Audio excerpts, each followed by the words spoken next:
제도의 한계에서 제도화의 문제와 지식의 문제, 마지막에 이제 교리학 문제를 이제 세 가지를 말씀하셨는데, 마지막에 교리학 문제에 있어서 구원의 주관적인 경험을 객관화할 때 교리화되고 영혼이 없는 말이 되어버린다.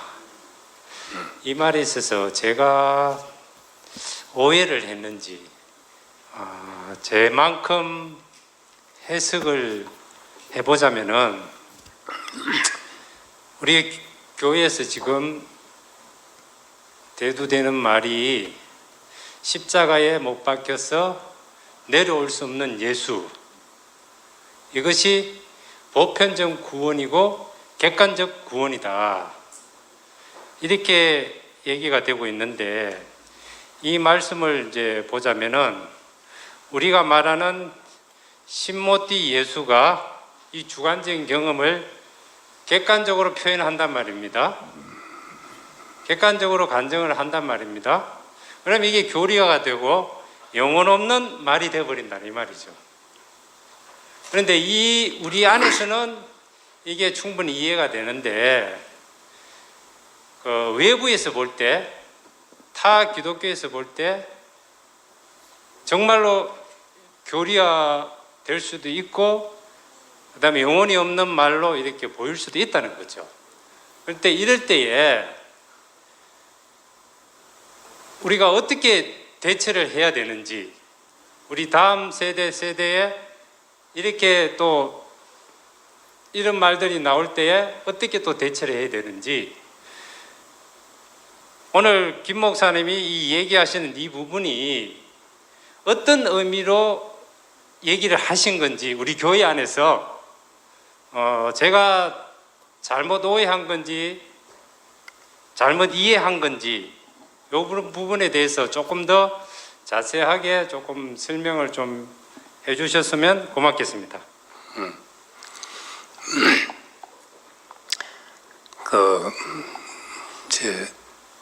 우리 교회 인터넷 이제 홈페이지 처음 만들 때, 이제 우리 정인이 형님이 이제 개인 홈페이지를 우리 교회 말씀 올리고 이런 걸로 만들었고, 이제 우리 교회 홈페이지라는 걸 처음 만든 건 이제 목마른 사람이 샘을 판다고 캐나다에서 이제 돈을 주고 처음 만들었습니다. 그리고 이제 이런 걸 만드니까 목사님에게 이제 인터넷 서문을 주셔서 우리가 뭘 표방하는지를 좀 명백하게 알 수 있게 해달라 해서 인터넷 서언이라는 것을 이제 목사님이 5가지 써주셨어요.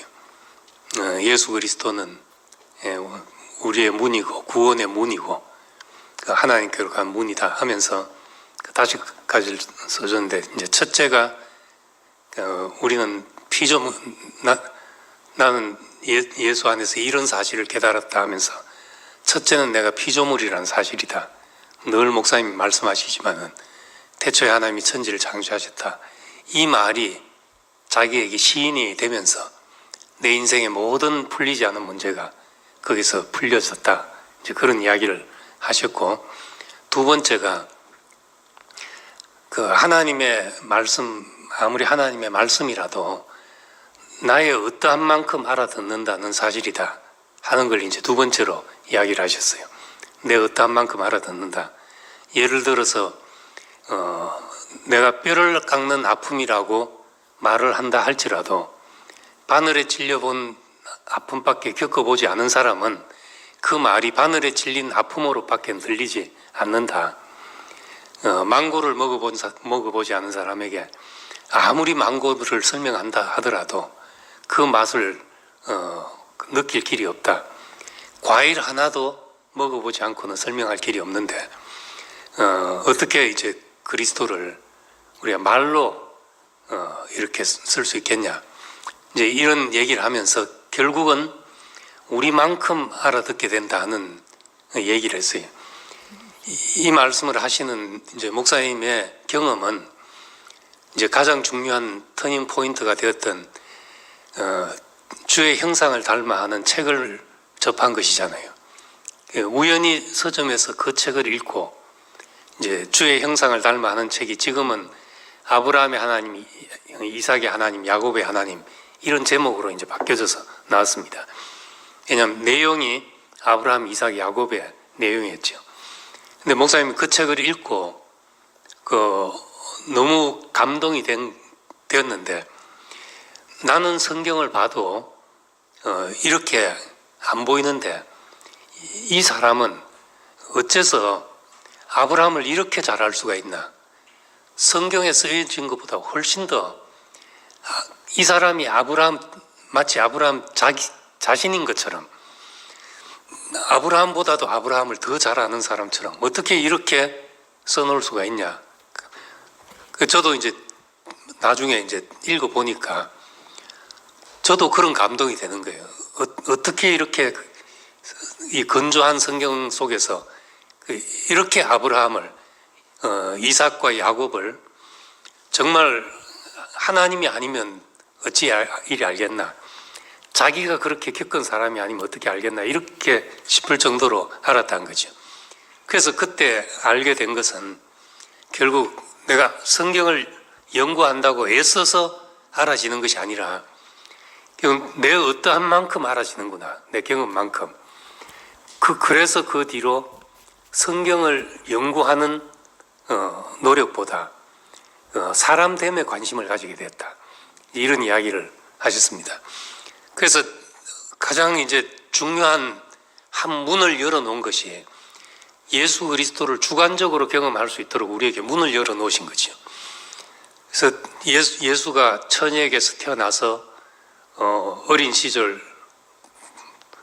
남다르게 보내고 초인적인 삶을 살다가 죽고 다시 부활해서 구름을 타고 성천하고 다시 재림하고 이런 틀 속에 단단한 껍질 속에 예수를 담아 넣은 것이요. 말하자면 이것 속에 제가 이제 교회를 다니면서 어느 것 하나에서도 내가 발견될 수 있는 자리가 없었다는 겁니다.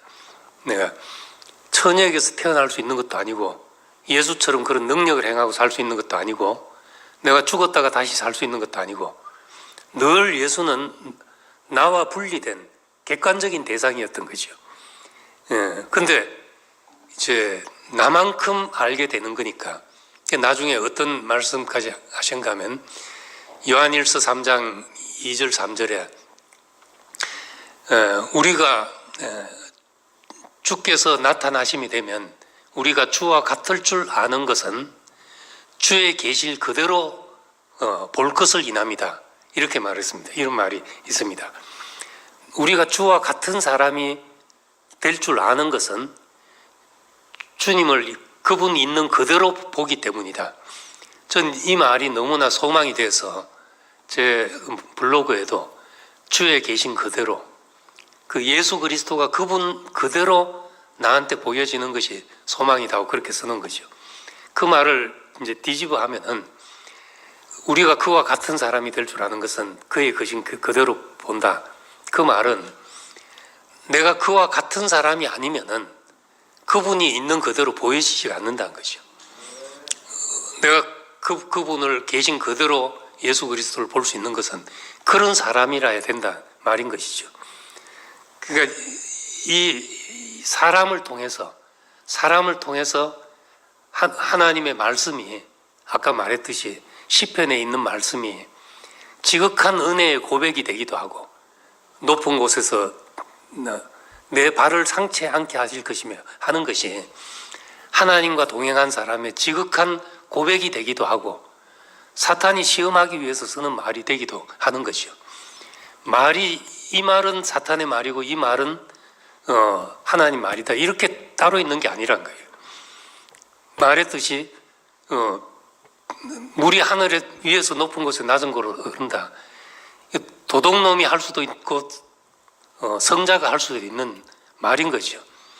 그러니까 우리는 결국 어떤 말이냐가 중요한 게 아니라 어떤 사람이 그 말을 하냐가 중요하고 그래서 우리가 이 말씀과 함께 나라는 사람이 함께 전해지지 않으면은 우리 자신이 함께 전해지지 않으면은 복음이 전해질 수가 없고 교리를 전하는 것에 불과하게 된다는 거죠.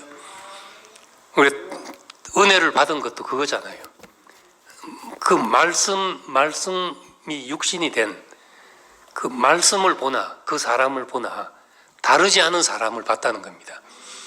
세상에서는 뭐 성자가 됐다 이런 개념이지만 그게 아니고 흑인 인생 속에 하나님의 생명이 들어와서 그 생명이 자라서 된 그 말씀이 그 인생을 보나 그 말씀을 보나 우리가 동일하기 때문에 내 생명이 돼 들어올 수 있었잖아요.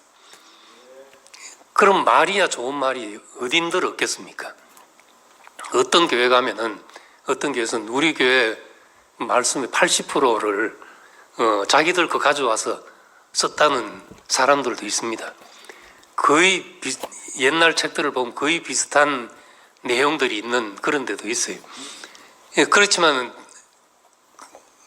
늘 그 속에서 생명하고 지식은 안 된다 하고 그런 이야기들을 그런 교회 속에서도 하는데 그런 말을 하면서 지식화되고 있는 거죠. 우리가 볼 때는. 그러니까 우리에게 참 중요한 것은 결국 제도를 바꾼다고 되는 것도 아니고 제도를 없앤다고 되는 것도 아니고 지식을 배격한다고 되는 것도 아니고 우리는 교리가 아니다 한다고 되는 게 아니라 생명이 있으면 우리 안에서 모든 것이 다 살아날 수 있다는 거죠. 생명이 없으면 아무리 좋은 말을 들어도 그건 내가 어디 가서 판단하는 말이 되어버리고 누굴 죽이는 말이 되는 거죠.